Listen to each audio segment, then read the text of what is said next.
A very good morning to one and all. I welcome you all for the session 32 and 33. We will divide them and we will discuss individually. In these sessions, we will see how Lagrangian equation of motions are used in linear harmonic oscillator. In the last session, we have applied Lagrangian equation of motions to arrive at the equation of motion for Atwood's mission. What do you mean by Atwood's mission? A body of mass m1 and m2 are connected with a length of wire and pass through a small smooth pulley. This setup is known as Atwood's mission. With reference to pulley, its kinetic energy and potential energy are arrived, and we found the Lagrangian term to be of m1 plus m2 x dot square plus m1g x plus m2g l minus x. Solving this Lagrangian term in Lagrangian equation, we arrive at x double dot is equal to m1 minus m2 into g divided by m1 plus m2, which is a required equation for Atwood's mission. And we also discussed about the special cases when m1 is greater than m2 and m1 is less than m2 and m1 is equal to m2. Now in this session, we will discuss how to derive kinetic energy and potential energy for a linear harmonic oscillator. And using this kinetic energy and potential energy along with Lagrangian equation, we try to arrive the equation for linear harmonic oscillator.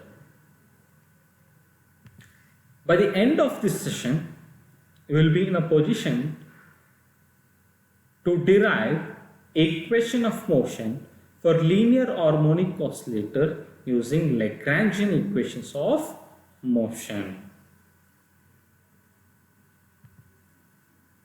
So let's understand what do you mean by a linear harmonic oscillator.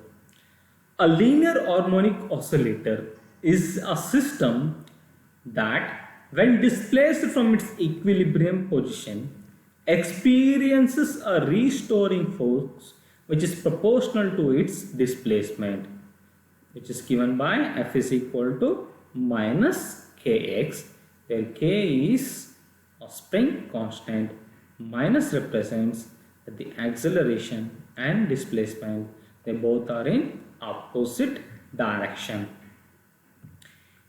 If F is the only force acting on the system, then it undergoes simple harmonic motion about its equilibrium point with a constant amplitude and a constant frequency.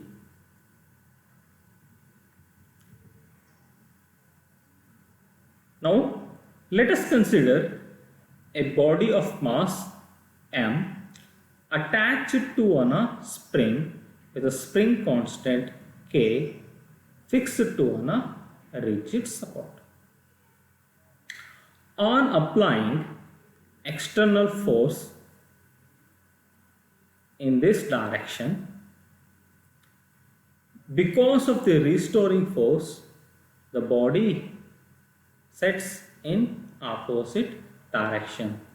Due to this continuation, the body sets into oscillation. Then the kinetic energy of the system is given by half m x dot square, and we know that For a conservative system, F is equal to minus del V.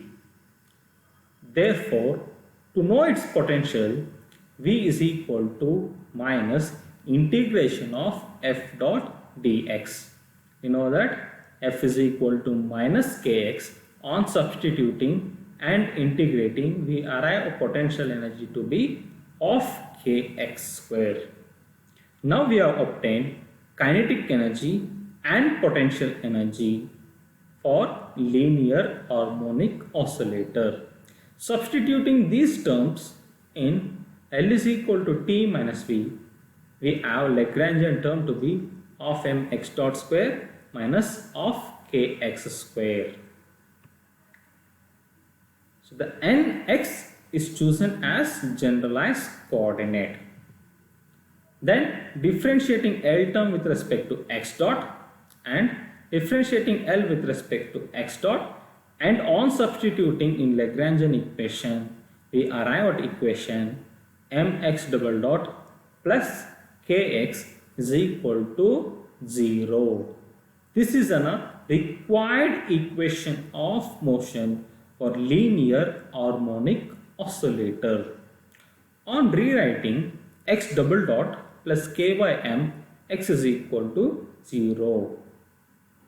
However, k by m is equal to omega square, which is angular frequency. That is, omega square is equal to k by m, or omega is equal to root of k by m. So this is a second order homogeneous differential equation. The solution to this equation for this second order differential is found to be x is equal to a cos omega t, where a represents the amplitude. X is equal to a cos omega t is the solution for the second order differential equation. So in this session, we have learned how kinetic energy and potential energy are derived for linear harmonic oscillator, and we also obtained the equation of motion for linear harmonic oscillator. Hope you have enjoyed this session. We will continue this in the next session, that is 33. Thank you.